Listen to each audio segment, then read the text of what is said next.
Well, good evening and welcome to the Institute for Government for tonight's conversation with Kate Forbes, who is Deputy First Minister and Cabinet Secretary for the Economy and Gaelic in the Scottish Government, MSP for Skye, Lochaber and Badenoch, which I checked how to pronounce beforehand, so I hope I got that right, which is the constituency in the Scottish Highlands in which you were born, wasn't it, as well? So it must be nice to represent your hometown. So my name is Akash Paun. I'm Programme Director for Devolution here at the IFG and very pleased to be hosting this event.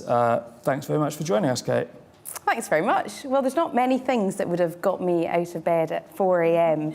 in the Highlands this morning, covered in snow, to come here, but very delighted to... We do appreciate it, although I don't think you've come down here just for the IFG. But I wanted to flatter you. We'll pretend. Okay, well, great to have you with us. And thank you to everyone, both those in person and hopefully the big audience online. So the plan for the event is as follows. So in a few moments, Kate's going to give a short set of introductory remarks, and then we'll have a conversation about probably quite a range of things, including looking back at 25 years of devolution, your own career, the state of the economy and public services in Scotland, and the Scottish Government's plans to improve those, the programme for government under John Swinney, and lots more besides. We'll have lots of time for questions, so people in the audience, there'll be a roving mic in due course. Those online, you can submit questions via Slido on screen, which hopefully is self-explanatory. I see questions coming through already, which is great. So do start thinking about what you would like to ask Kate. So that's all from me to kick off. Without further ado, yes, welcome again, Kate, and the floor is yours. Wonderful. Well, thank you very much, and nice to be here with you today. As Akash said, I was going to reflect a little bit on 25 years of devolution and particularly what has happened in the last few years and perhaps the last few months as well. And it's always interesting approaching any discussion on 25 years of devolution because I am now one of the generation that grew up essentially with devolution as a norm. And what fascinates me is talking now to some of my teenage stepdaughters who have grown up with the concept of independence as a norm. And over the last year, as we've been debating and discussing what 25 years of devolution has delivered, it's fascinating to see that whilst there are a few detractors, some voices who dispute whether or not devolution has been a good thing or a bad thing, by and large, the settled consensus is that it has been good, and that there is a fundamental difference between what a party in government might have delivered or not delivered whilst in government versus whether or not there should be a Scottish Parliament. And listening to quite a number of the discussions that have happened over the last 6 months in particular, with those who were instrumental in delivering devolution and who lived through the first few years of devolution, that is a fundamental shift. And how concepts become normalised is a fascinating trend, I think, to unpack in our political discourse. What becomes settled and what continues to be subject to debate. And certainly from a devolution perspective, the Scottish Parliament is now a baked-in, settled foundation stone of our political structures in Scotland. And Scotland's journey, and it has been a journey, has been full of twists and turns, but obviously it has had that long-standing approach to self-determination. In 1997, that found new momentum when the people of Scotland voted overwhelmingly to reconvene the Scottish Parliament. And elected on a proportional system, it does ensure greater democratic accountability for the policies and the priorities of the Scottish Government, irrespective of who occupies that role. And of course, since 2007, it has been the SNP, the government that I am now a part of. And I think if you look back over those 25 years, the positive impact of devolution has been indisputable. We have seen significant improvement to the lives of people in Scotland. Now, clearly, from a political perspective, I will always defend things that my government has done. But I think if you take that 25-year approach, you can see what governments throughout devolution, irrespective of the political party, have delivered. Policies such as free personal care for the elderly, minimum unit pricing for alcohol, free bus travel for more than 2 million people, ban on smoking in public places, ambitious land reform legislation and action on child poverty, delivering some policies that are unique in these islands, like the Scottish child payment. Alongside free university tuition, which is an interesting one considering the announcement a couple of weeks ago for Scottish domiciled students, and the introduction of free prescriptions.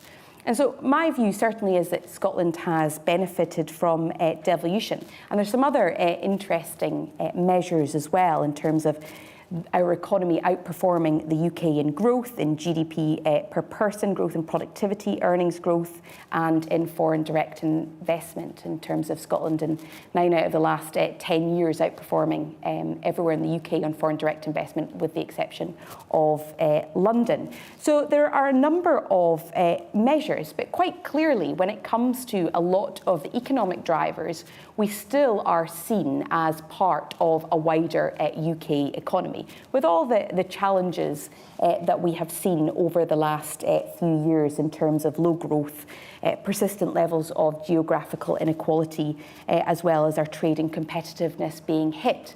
And you are right, I didn't come just down for the Institute for Government. I actually came down in part for a number of investor engagements today, particularly on offshore wind. And quite clearly, when you're engaging with international investors, they are very much looking at Scottish policies, devolved policies, within the context of a UK regulatory environment. And just briefly touching on the moment of independence, because I think we'll unpack a lot more of this in the Q&A, so I won't dwell on this. But if we go back to 2014, it was a battle of ideas and a battle of vision for what the future might look like. Now, from my perspective, certainly, that a lot of the things that were promised back in 2014, if Scotland voted no, haven't come to pass. And actually, a lot of the threats that were made about what would happen if we voted yes, ironically enough, have come to pass. So particularly questions around the European Union and membership of the European Union, questions around the opportunities for growth, and fundamentally, and this is what I wanted to dwell on, questions about Scotland's role within the wider United Kingdom. So an argument that if we were to vote no, we would be seen as a sort of an equal partner, which came under quite considerable strain in the last few years of the Conservative-led government in the UK, which is precisely why we hear so much right now from the current government, the Labour government, on a reset. It needed to be reset because it frankly couldn't have been any worse in terms of the engagement between governments, which does a big disservice to those that are depending on a settled environment. And despite our core differences on the constitutional future for Scotland, we are very committed to building good, constructive relationships with the Labour government, based on trust and understanding, and waiting to see if they can return to that narrative of Scotland being a valued but equal partner in that relationship between the nations. And so that brings us to today, and I imagine that's where some of your questions start. So I'll stop there. Thanks very much. Yes, and definitely want to dive into what a reset in relations with the current government might look like. But I did actually want to start a little bit longer ago. I mean, we've been talking about the 25th anniversary. I mean, at the time that the Scottish Parliament was established, I mean, you must have still been in primary school. Very much so. Yeah. So, I mean, do you remember it from the time? Was it part of the conversation at home or even in school? I do remember it. I was, whisper it, 7 years old in 1997. And I do remember it being the subject of sort of school projects and so on. And when the Parliament was reconvened, I remember that being quite a distinctive moment. But it feels, from that age, you don't really remember what happens before that. And so for me, very much, I can remember a lot of my experiences around school and so on was with the context of the Scottish Parliament in the background. So, for example, in the early years of high school, when we all took part in various debating competitions, and I got to the semi-final, never won, got to the semi-final, and the final was going to be in the Scottish Parliament. So it was very normal to have the Scottish Parliament there. So that's where I think it has been completely normalised. And now I'm the Deputy First Minister, so imagine what it feels like for generations that are younger than me. I think there is no credible argument whatsoever for removing or unwinding devolution. And if there's any debates around reform, it nearly always has to do with the UK government around the constitutional future. Of course, there are plenty debates around how to improve the Scottish Parliament, and those are right and proper and required after 25 years to see how we can strengthen different parts of the Parliament. But by and large, it feels like it has become the backdrop to our political discourse. Yeah, there's definitely not much discussion about really turning back the clock in that respect. I mean, in terms of, what then was it that drew you into politics? Because you did get involved, I think, from quite an early age. You were involved, I think, in Young Scots for Independence as a teenager, and then you were elected. I mean, you were only 26 or so, I think, when you became Which was middle-aged for the SNP at the time. So. Yeah, so what was it? Was there a specific issue or moment even that really inspired you down to follow that path? So I had quite an unusual upbringing because I spent 8 years of my early life, i.e. before I was 15 years old, in India. So back and forth between Scotland and India. So came back when I was came back to Scotland 15 years old. I'd spent much of my primary school in Scotland and then came back, and I have, like many people that get involved in politics, my family were very, very involved with very local grassroots politics. So they had, through the 80s, set up SNP branches in areas that they never could imagine delivering SNP politicians. So they were heavily involved. And so for me, it was quite natural to think about politics as a potential career. And my family were always very political with a small p, not necessarily just big P party politics. So I then went off and studied history, mostly because I'm really nosy and liked understanding a little bit more about why we are the way we are as a people, and then went off and trained as an accountant. So neither career path, either the history route or the accountancy route, necessarily led me naturally to politics. I had never sort of choreographed my career to be in a position to stand for politics or for a political position. But whilst I was working as an accountant, the politician that represented my home area retired, so there was an opportunity to stand. And so I just threw my hat in the ring, very much the youngest and the least likely to win. And then somewhat awkwardly and inconveniently, I won. So that meant I went ahead and contested the election. Yeah, and I think soon after you were elected, before you became a minister, you were interviewed. We were looking at this in Hollywood magazine and asked about what you thought it would be like to become a minister. And you said, "I enjoy being me too much to compromise." I mean, in practice, how have you found the compromises of life as a minister? Is that still a challenge, or...?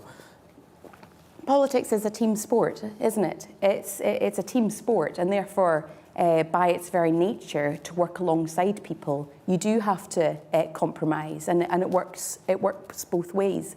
And I think that whenever anybody suggests to me, largely in schools that I go into, that the current party political system needs reformed, whenever you look at it again and again and again, you realise that groupings of people will always re-emerge because it is the only way to achieve anything. And I think from my perspective, being a minister, obviously being bound by collective responsibility, so long as you know that there is ample opportunity internally to have a frank, robust debate and then sort of come to a settled position on an area of policy that you know you can go out and defend, you can do that. Yeah, and that I think leads on nicely to, I want to turn the clock forward a bit to, 2023 was departure of Nicola Sturgeon from the stage. You stood for the SNP leadership. And during that campaign, you were quoted as saying that continuity won't cut it. You were talking about how the SNP had gone about making the case for independence and other things, I think, in government. But you were also known to be at least a sceptic, if not an opponent, of the agreement with the Greens, the Butte House agreement, which no longer exists. What was it you thought that wasn't working about that period of government? So given that, as you say, government is about compromise, but presumably you thought there were too many compromises being made. A small point around context and then a specific Sure. one about your question. So the SNP, and you saw this coming through the most recent election, the SNP has won on the basis of being a truly national party. So it has a compelling, meaningful message for the fishermen in Buchan as much as for the mum in Glasgow.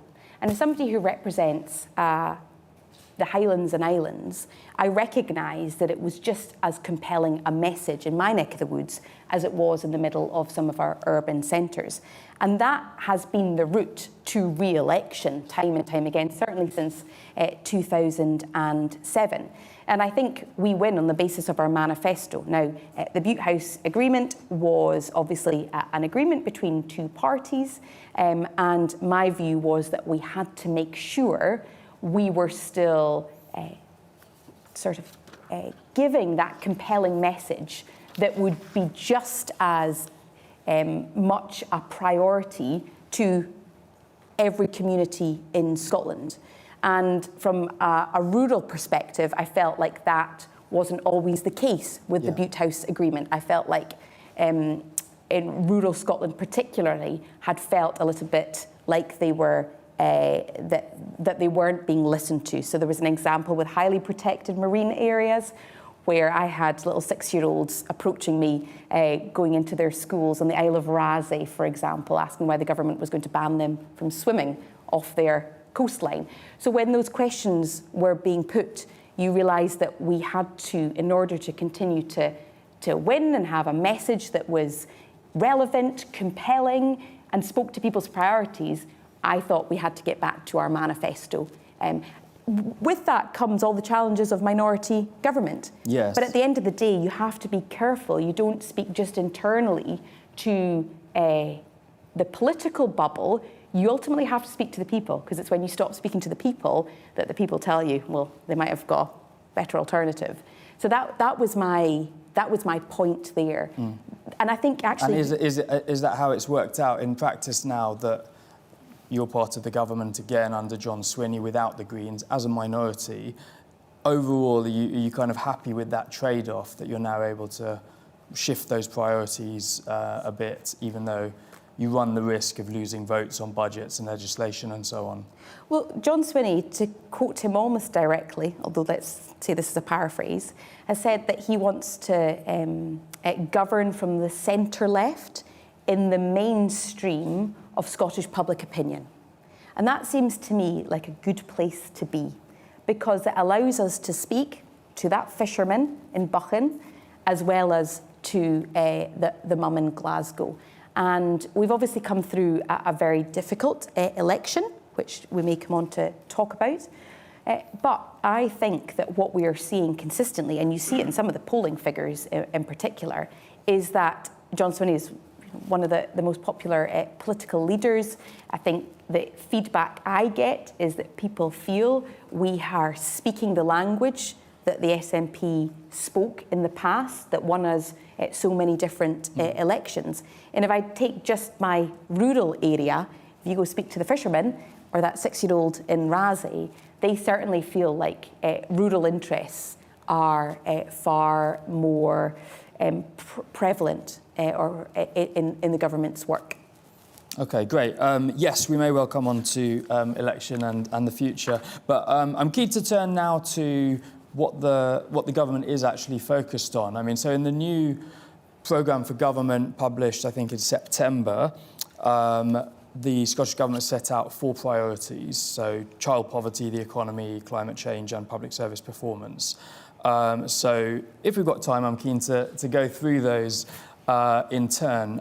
So the eradication of child poverty, I think for maybe a decade or nearly, has been described as, it's in there, described as the single greatest priority for the government. You mentioned it earlier in your introductory remarks as well. I mean, in terms of the data on this, I think it's around still a quarter nearly of Scottish children live in relative poverty. So that's the Scottish Government's metric for this. And that's pretty much the same proportion as 10 years ago or 15 years ago. I mean, to be fair, it is higher in England, so Scotland's doing better in that respect, but the trend isn't going anywhere, well, really in that direction that you'd like at all, it seems. Why is that? And that's one of the reasons why it's a priority. But I think it's really important to look at those figures in the context of our environment. So in those years that you've just outlined where it hasn't reduced to the extent that we would have liked, the risk is if we hadn't taken the steps that we have, then it would likely be, well, it would be a lot higher. So in the last 14 years in particular, we have seen substantial changes around welfare support. We've obviously seen things like the 2-child cap, which we know plunges more families or more children into poverty. And we know through things like the Scottish Child Payment that we are keeping 100,000 children out of poverty that would otherwise be in poverty. So would we like that figure to go down? Yes, we would. That is why it's a focus of the government. But when talking to campaigners, when talking to reformers on this issue and asking what would make the biggest difference, it nearly always comes back to ensuring that families have all the support that they need to get out of poverty, that children have the support that they need. And ultimately, we have got now a basket of policy interventions from employability support through to things like the Scottish Child Payment that we know are making a difference, and we need to keep supporting them in order to make a difference over the longer term. So my argument would be, is it too high? Absolutely. Would it be higher if we hadn't taken the steps that we had? Yes. And I think over the last few years, we have seen just how challenging it has been, how difficult it has been economically, even the impact of inflation eroding people's income, real income, has had an impact. But it really does require all parts of the public sector and the private sector to be focused on this. For example, one of my big challenges at the moment is around economic inactivity and the number of workless households in Scotland that quite obviously has an impact on poverty. So we have a number of interventions around employability, but that needs to go much further if 22 to 23% is still classified as being economically inactive. Yeah, and that leads on as to that second priority, which, I mean, in a way kind of underpins all the other ones, which is economic growth. I mean, you've mentioned worklessness, maybe low skill in certain sections of the population already. But I mean, overall, what do you see as the most significant structural barriers to growth in Scotland, and what are you doing to overcome those? Yeah, so I think Scotland right now has huge opportunities. Somebody was sharing with me just one example right now, that if you take renewables, if you take the potential for offshore wind, which is a big government focus. We have 34 gigawatts of offshore wind in the pipeline. Under the Inflation Reduction Act in that great big country of the United States of America, they have equivalent amounts. I think it's slightly, a few percentage points lower in terms of number of gigawatts. So the potential in Scotland is enormous. And what is required is linking up the challenges around economic inactivity and the skills opportunity with that transition, as well as ensuring that the supply chain massively benefits from our offshore potential. So I think as a small country, we have to focus very much on a few things where we have a competitive edge. You know, I won't go through the across the UK the poorer productivity, the poorer GDP growth that we have seen across the UK versus other small comparable countries.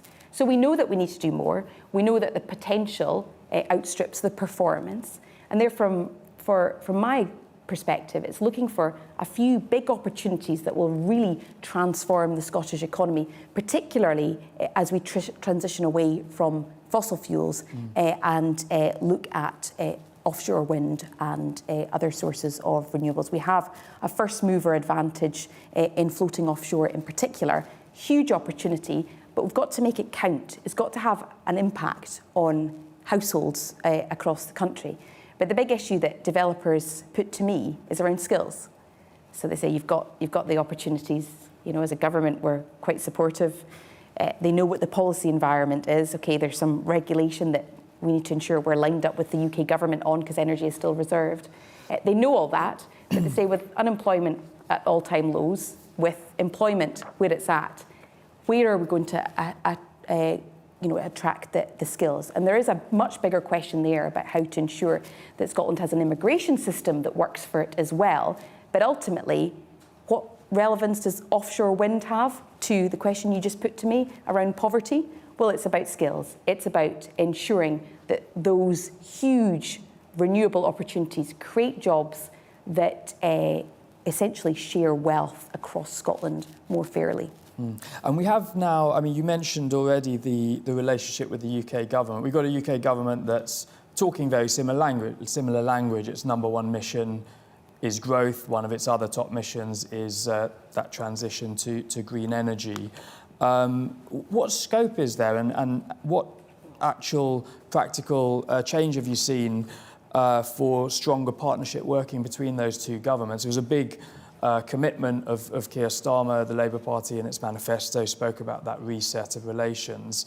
What's happening in practice? Yeah, and we are equally committed to resetting that relationship. And one of the first visits, obviously, the new Prime Minister made was to Edinburgh to meet with the First Minister, and I sat in that conversation and heard a number of different areas where the two governments and the two leaders were very keen to see further work together. Since then, the level of engagement has not stopped. It's continued. I certainly have quite extensive engagement with the UK government, and I think that's really important for pursuing our various priorities and objectives. I suppose arranging meetings is a lot easier than changing things. So the key will be to ensure that that improved engagement actually leads to tangible differences.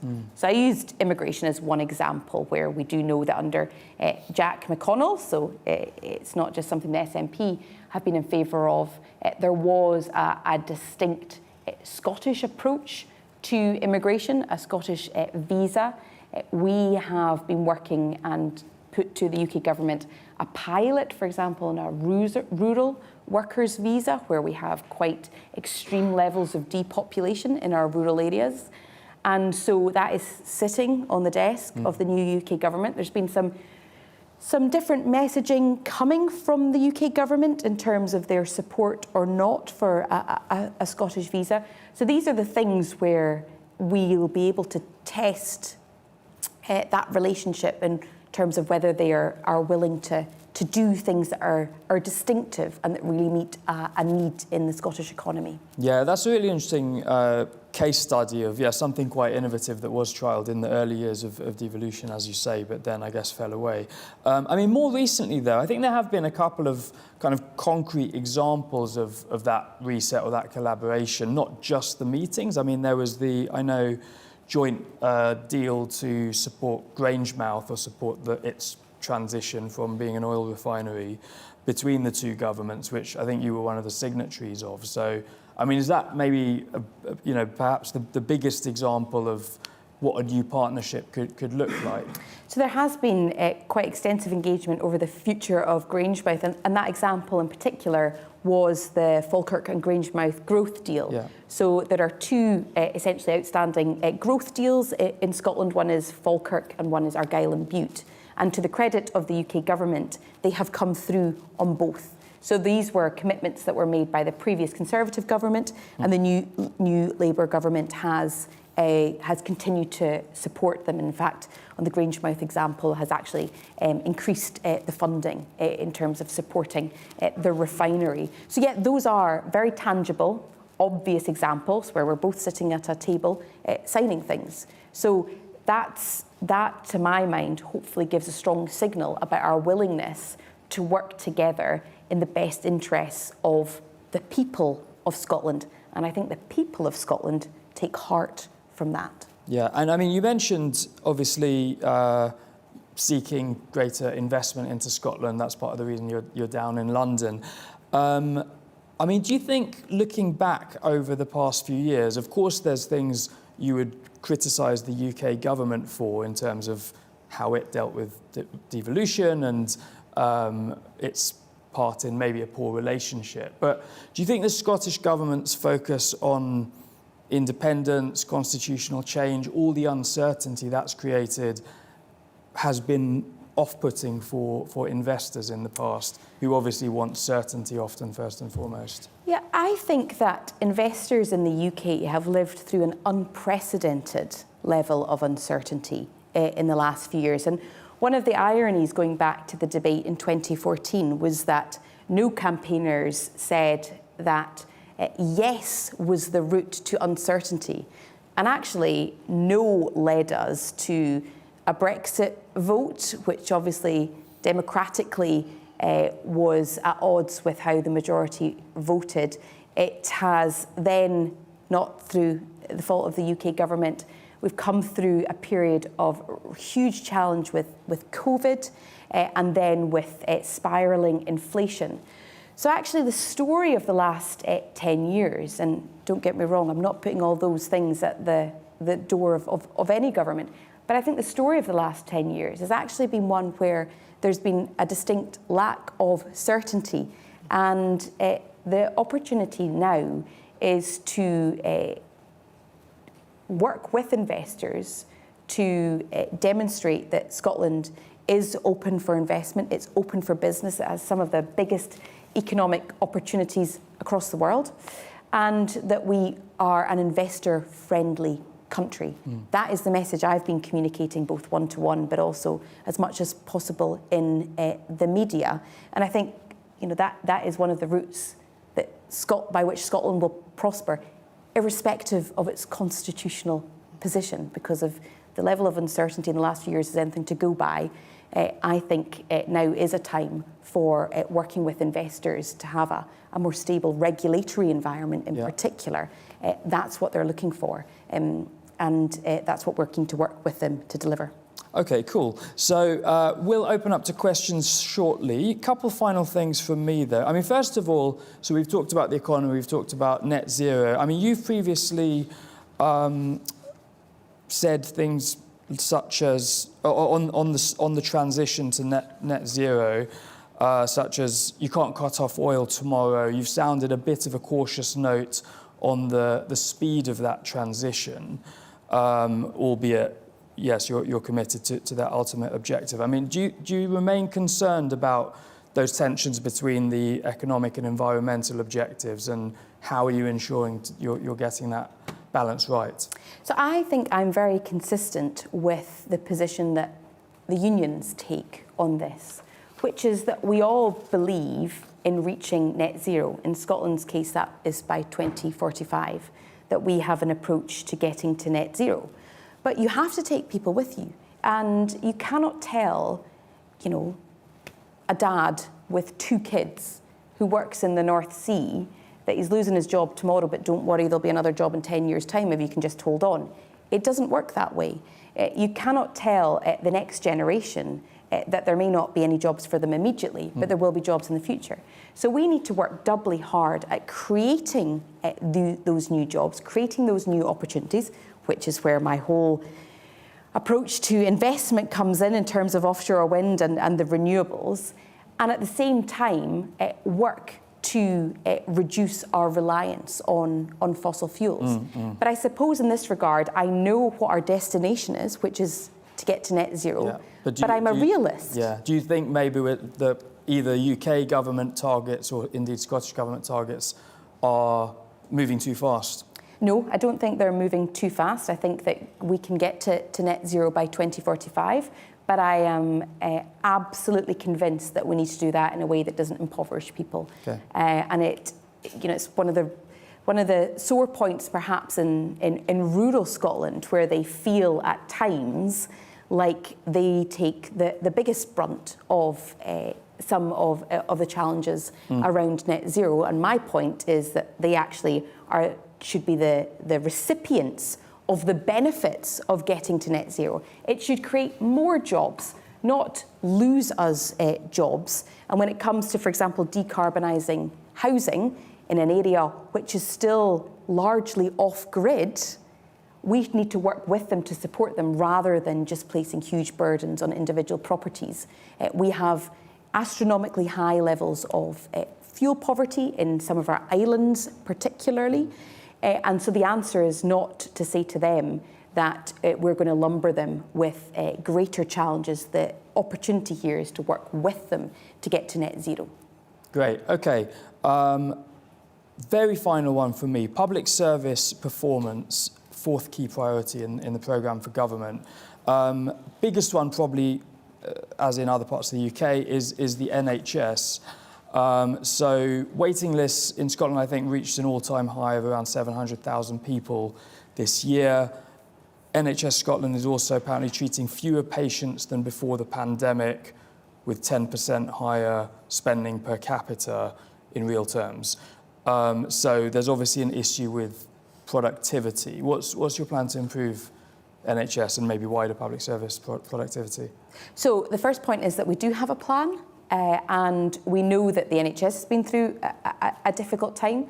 One of the biggest challenges that we face right now, which we need to deal with and that we have a plan to deal with, is around delayed discharge.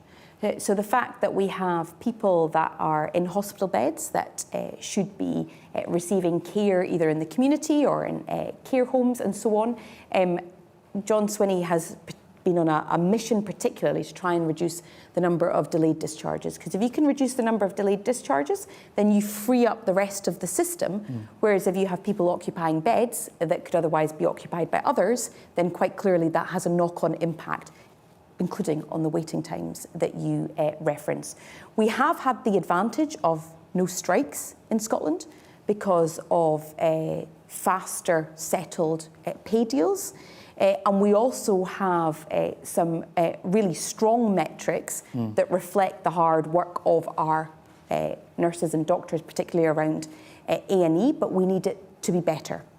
So in terms of the best performing A&E in the country. So we have a plan in terms of reducing delayed discharge, ensuring that more people have access to care outside hospitals, recruiting the doctors and the nurses that we need, ensuring that we are training the doctors and the nurses that we need, and working very closely through things like the national treatment centres to try and ensure that there is a national response to some of the waiting times to reduce them as fast as we can.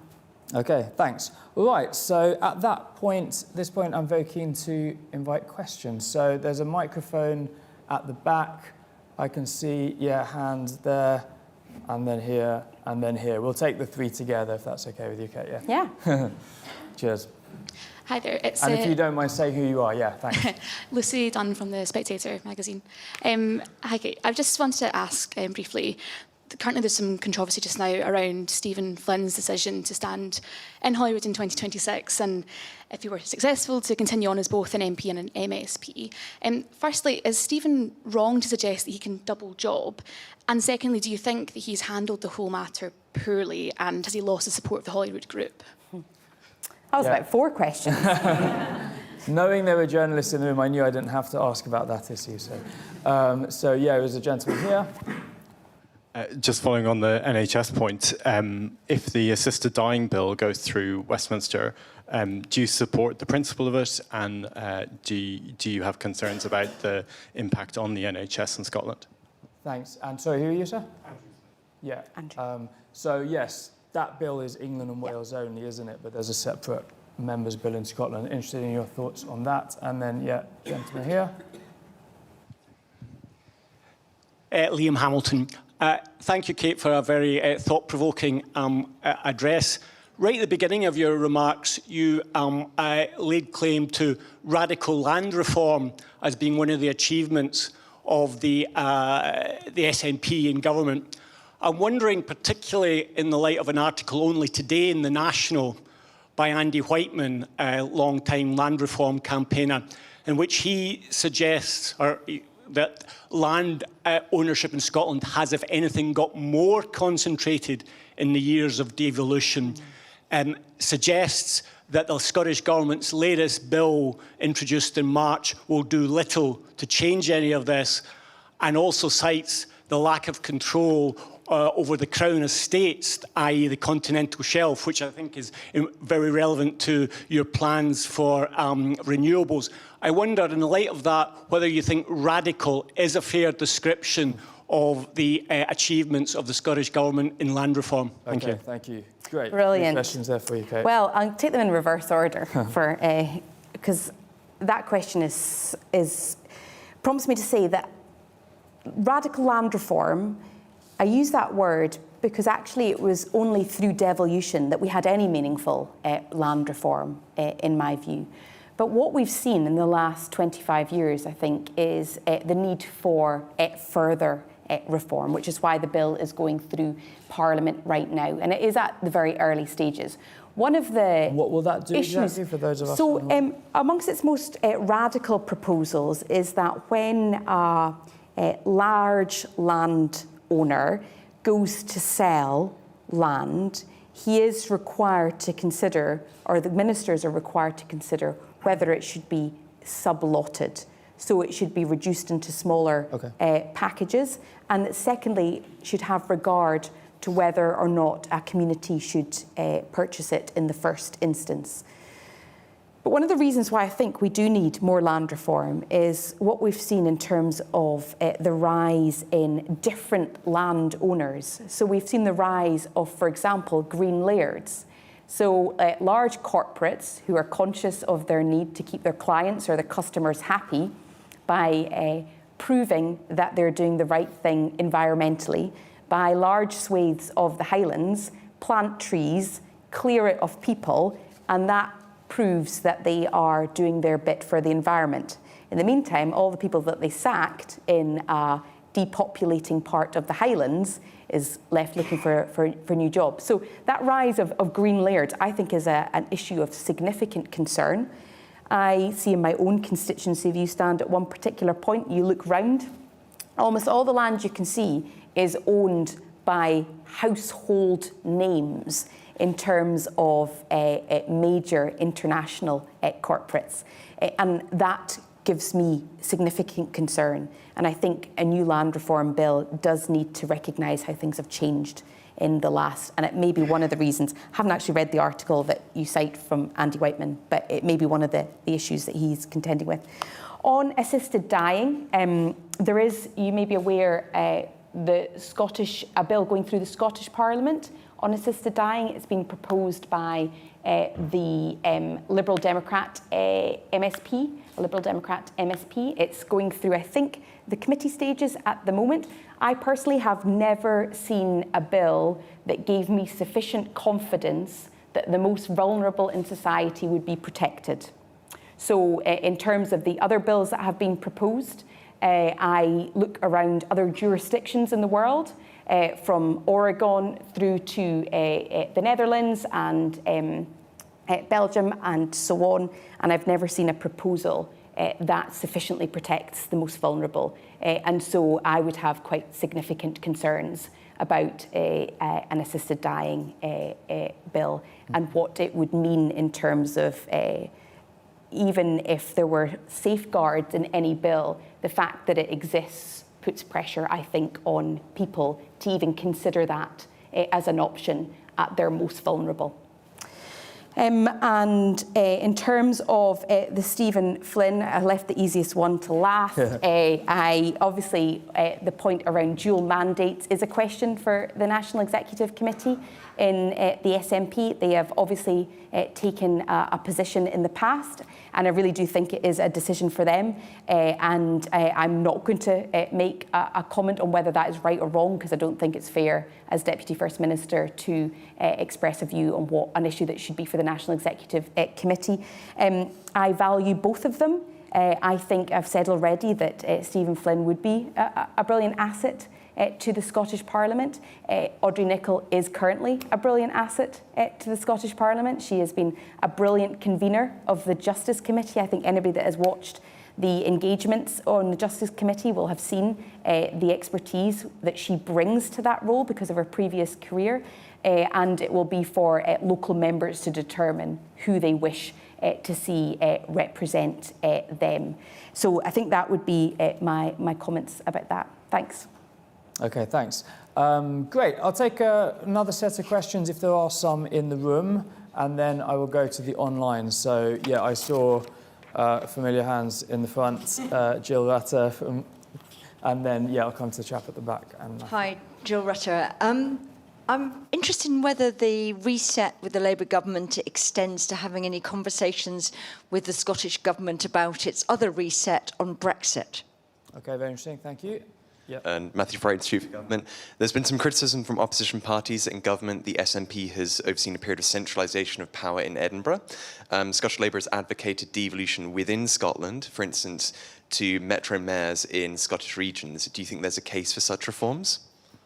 Thank you. And then, yeah, the guy in the very far corner, conveniently, one corner to the other. In 2023, you mentioned or criticised the deposit return scheme. What is the Scottish Government's views in light of the Welsh decision to revoke it in the DRS, which was announced today? And my name is Freddie Michel from Asahi. The decision to revoke it, did you say so? Yeah, the Welsh Government announced today that they will be not going ahead with DRS with the UK-wide. It was announced today. Yeah. And in 2023, Ms Forbes was talking about that, and I was wondering if there was a review of that in light of that. Yeah, sure. Yeah, that's an interesting one, whether, well, maybe behind the scenes there's signals that this government, UK government, will take a different line on letting the devolved nations do their own thing. Great. You might speak. I'm afraid I'm going to start from the end again and work backwards. That's fine. Not in order of ease. But on the deposit return scheme, it is quite interesting. I need to get into the detail of what the Welsh Government have done in that regard. But I think my comments since I became the Economy Secretary in particular has been about the need for not deregulation of Scottish businesses. That is not something that I mean. What I do mean is that there needs to be a coherent and consistent regulation of Scottish business. I think it has been an enormously difficult period for Scottish business. I think speaking to one business when I first came into post back in May, and I asked them to list all the policy changes that they were currently trying to implement for their business, and they came up with 15 across the different governments. And that illustrates the point that if we do want them to support the mission to get to net zero and the mission to support us on some of the public health initiatives and the mission to support us in growing the economy and paying the real living wage, all these hugely important things, we need to take them with us, and we need to do it in a phased way that actually allows them to implement it in a meaningful way that delivers the approach. Often they say it's not that they're against these things, but they want these things to be done in a way where they find it easier to implement. So those were my comments largely about DRS. It was about how do we support business, help them to implement things. On the question around centralisation, I always find it quite an interesting question, considering the First Minister currently represents rural Perthshire and the Deputy First Minister represents the Highlands and the Islands. And that, I think, reveals that in government there is quite a sort of rural perspective or a non-central belt perspective to what we do. And I certainly take that approach into everything I do. I often think if it works in a rural area, it's more likely to work in a central area. On the question of metro mayors, where I haven't been persuaded about it, I like the idea in principle, but in Scotland, most individuals are already represented by 3 councillors, 7 or 8 MSPs because of the list system, and 1 MP. So there is quite significant representation already. And I think that we do need to work with local government to support local government. Highland Council represents an area the size of the country of Belgium, last time I checked. And I think that's more of a question of how we support local government to be as effective as they can with the right powers within their control, and how to ensure there's maximum accountability and scrutiny at a local level, because the number of times as a local representative I get complaints or queries or demands for change about things that are actually our local issues. And so if we really believe in local representation, then I think it's about giving local government its place, rather than necessarily doing a complete restructuring and adding an additional layer of representation. And then on reset and Brexit, great question. And we would probably like to see a lot more change when it comes to the impact on Scotland around Brexit. We were very struck during the election that there was almost nothing to distinguish the Conservatives and the Labour Party on Brexit, and certainly no appetite for change. So in Scotland, for example, we hear time and time again the importance of freedom of movement. There's no appetite that we can sense from the Labour government on changing freedom of movement. I don't need to go into the details about the level of depopulation in some parts of Scotland, but it's quite astonishing. And a lot of our public sector jobs, private sector jobs previously relied on inward migration, which is not so free. So if you go to Shetland, just to use the most extreme example, they have a massive challenge around the shortage of housing. They have got plans in the pipeline for building tens, if not hundreds, of houses. And right now, because the construction sector had previously largely relied on European workers who are no longer there and who have no apparent interest in returning because of the challenges around freedom of movement, their economy is suffering as a result. And that's just on one little island. So I think that was a long-winded way of saying we haven't seen a reset on Brexit. Great. Okay, I'm going to take a couple of questions from the online audience. Some interesting suggestions coming through. So first of all, it's from someone anonymous, which often means they're a civil servant, not necessarily, but given the content of the question, that would be my guess. There's been a lot of talk recently of public service reform in Scotland. Given your experience as a minister, are there any changes you would like to see to the machinery of government in Scotland, e.g. public bodies and the civil service? So that's the first one. I'll give you a couple. If I can find it. So yeah, the second one is about investment. So it's from someone called Cohen. Most investment in the Highlands is concentrated in tourism, energy and agriculture. What are the areas the Scottish Government should focus on to diversify investment in the economy? Tourism, what was it? Energy and? Tourism, energy and some agriculture. So yeah, what are the growth opportunities there? And then the third one is about, here we go, from someone called Rob Douglas. With such a small percentage of native Gaelic speakers, including you, I believe, or you went to a Gaelic school, I believe. In India. In India? No, that was a joke. That would have been odd, but possible. There's Welsh speakers in Argentina, why not? So, yes, given that, what do you think you can do to increase the use of Gaelic? It's in your portfolio. And how important is that for Scotland's self-image and culture? Since we're coming to the end, let me also just ask you a final one. We haven't really talked about independence. Is there a credible path now in the short to medium term for Scottish Government, SNP, to secure independence, and what is that? Okay, you've got about 2 minutes for all of that. So. Public service reform, I think the biggest opportunity is around care. And anybody who's been following Scottish political news will have seen the fact that other parties all drew their support from the National Care Service, which means that we are rethinking what a National Care Service would mean.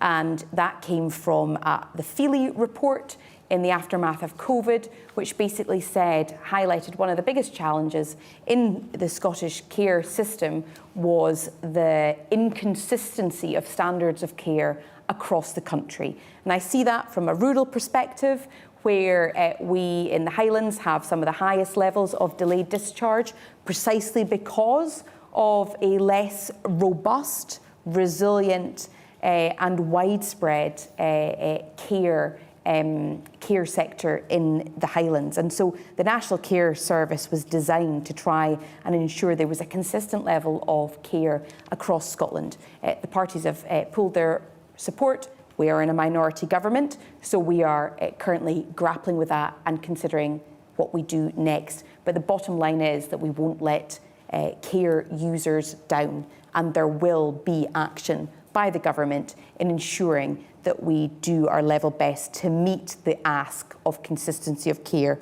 across Scotland, which has a knock-on impact in the NHS, as I've already outlined, because once you reduce delayed discharge, you then get the whole system moving far more freely in the NHS.